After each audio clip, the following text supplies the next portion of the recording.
नमस्कार विद्यार्थियों, मैं आज आपको आर्य समाज के धार्मिक सिद्धांतों के बारे में बताऊंगा।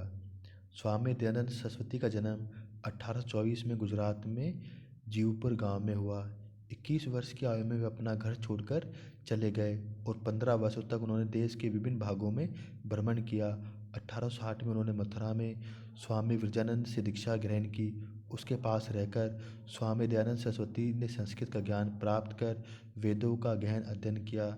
स्वामी विरजानंद से उन्होंने विदा ली और स्वामी दयानंद सरस्वती ने उन्हें वचन दिया कि वे पौराणिक हिंदू धर्म की कुरीतियों, अंधविश्वास तथा पाखंडों का खंडन करेंगे तथा वैदिक युग के धर्म एवं संस्कृति की स्थापना के लिए अपना प्रयास जारी रखेंगे। 1874 में स्वामी दयानंद सरस्वती ने सत्यार्थ प्रकाश नामक अपनी पुस्तक की रचना की और 1875 में मुंबई में आर्य समाज की स्थापना की।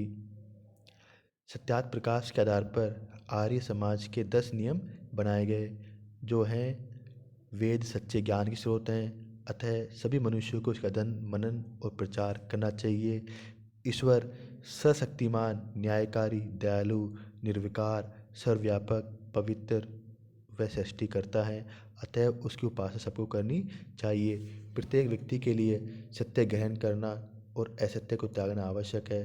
प्रत्येक कार्य को सत्य और असत्य का विचार करने के पश्चात ही करना चाहिए। समाज का प्रमुख उद्देश्य संसार का उपकार करना होना चाहिए, अतः उसे समस्त व्यक्तियों की शारीरिक, आध्यात्मिक और सामाजिक उन्नति का प्रयास करना चाहिए। प्रत्येक व्यक्ति को केवल अपनी उन्नति से संतुष्ट नहीं होना चाहिए। समस्त ज्ञान का निमित्त कारण है और उसके माध्यम से समस्त बोध ईश्वर है। अविद्या का नाश करके विद्या का प्रचार करना चाहिए। सभी व्यक्तियों को धर्मानुकूल आचरण करना चाहिए। एक व्यक्ति को स्वयं के हित से संबंधित कार्यों के आचरण की स्वतंत्रता होनी चाहिए, किंतु सामाजिक कार्यों में भेद भुला देना चाहिए। स्वामी दयानंद सरस्वती ने जन्म के आधार पर ब्राह्मणों की श्रेष्ठता को मानने से इनकार कर दिया तथा वेदों का अध्ययन का अधिकार केवल ब्राह्मणों तक सीमित रखने की परंपरा का विरोध किया। उन्होंने एकेश्वरवाद पर जोर दिया और मूर्ति पूजा का खंडन किया। उन्होंने वेदों की ओर लौटो का नारा जनता को दिया। वेदों में वर्णित यज्ञ एवं अन्य संस्कारों की व्याख्या करते हुए स्वामी दयानंद सरस्वती ने बताया कि हवन का उद्देश्य वायुमंडल को शुद्ध करना है। उन्होंने मोक्ष के सिद्धांत को माना, जिसके अनुसार ईश्वर की उपासना, अच्छे कर्मों एवं ब्रह्मचर्य के पालन से मोक्ष की प्राप्ति हो सकती है। स्वामी दयानंद सरस्वती के अनुसार आरंभ में से ही अन्य धर्मों के प्रति सहिष्णुता की नीति का पालन करने के फलस्वरूप हिंदू धर्म को आघात पहुंचा है। इस्लाम व ईसाई धर्म के प्रचार के फलस्वरूप हिंदू द्वारा धर्म परिवर्तन को कम करने के लिए स्वामी दयानंद सरस्वती ने शुद्धि आंदोलन प्रारंभ किया। ऐसे हिंदुओं को जो ईसाई अथवा मुस्लिम धर्म को स्वीकार कर चुके हैं, पुनः हिंदू धर्म की शरण में लाना के लिए उन्होंने शुद्धि आंदोलन चलाया था। आर्य समाज ने शुद्धि आंदोलन को भारत की धार्मिक, सामाजिक और राजनीतिक एकता के लिए आवश्यक कार्यक्रम बना दिया। इस कारण आर्य समाज को सैनिक हिंदुत्व संस्था भी बताया गया। स्वामी दयानंद सरस्वती ने सती प्रथा और प्रथा प्रथा का भी विरोध किया। स्वामी दयानंद सरस्वती वेदों को सर्वोच्चता, पुनर्जन्म और कर्म के सिद्धांत में विश्वास रखते थे। वेदों के ऊपर बढ़ी हुई सभी शाखाओं को वे छांट देना चाहते थे। पुराणों में उनकी कोई आस्था नहीं थी। उन्होंने पुराणों की तीव्र आलोचना भी की।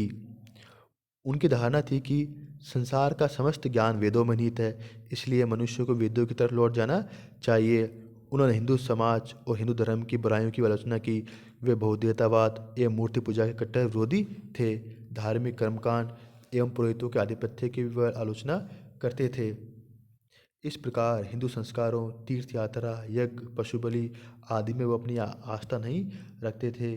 वे जाति प्रथा, छुआछूत, बाल विवाह, दहेज प्रथा, पर्दा प्रथा की भी निंदा करते थे। इसके विपरीत उन्होंने विदेशी यात्रा, विधवा विवाह और नारी शिक्षा को बढ़ावा दिया। वे पहले भारतीय सामाजिक धार्मिक सुधारक थे, जिन्होंने सभी व्यक्तियों को, चाहे वे शूद्र हो, स्त्री हो, वेदों की अध्ययन और उसकी व्याख्या करने का अधिकारी माना। उन्होंने शुद्धिकरण द्वारा धर्म परिवर्तन और अन्य व्यक्तियों को हिंदू धर्म में पुनः वापस लाने की व्यवस्था भी की। इस प्रकार आर्य समाज ने स्वामी दयानंद सरस्वती के सिद्धांतों को व्यावहारिक रूप से लागू किया और उनमें सुधार करने का प्रयास किया। धन्यवाद।